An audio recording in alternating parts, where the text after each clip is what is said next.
I'm 680 News Senior Business Editor Mike Eppel. Well, this was the first day of legal cannabis sales in this country, and we saw, interestingly enough, some volatility for the cannabis companies at the TSX. In fact, right off the bat this morning, many of the pot producers plunged as much as 15% in some cases. They stabilized a little bit through the session. Nevertheless, it appears that now that the market is legal, investors are going to be waiting to see exactly how much money and sales these companies can actually make. And big question, when will the full market be open on the edibles and drinkables side of cannabis? Well, the federal health minister is saying today legislation for that probably won't be in place until late 2019.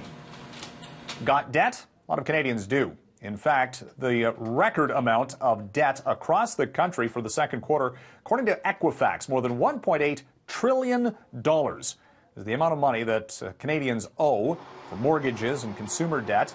And so far, delinquency rates have not gone up. In fact, they've been pretty stable. But there are concerns about the issues that debt may pose in 2019, including higher interest rates, slower economic growth, and the dampening effect of new mortgages.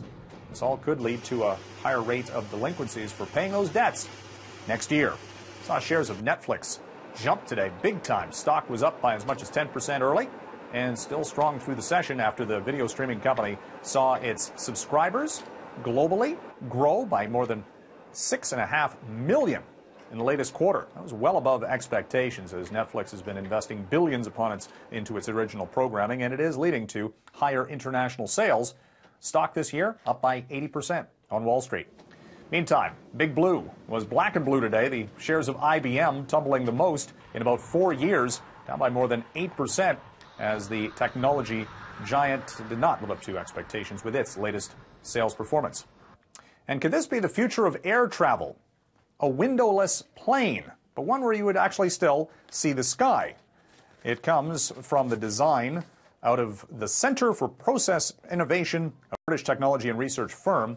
And instead of having windows, which are a drag on the aircraft through this air, which would save on fuel efficiency, passengers would see the open sky through OLED screens, basically, which are in big screen television technology of today.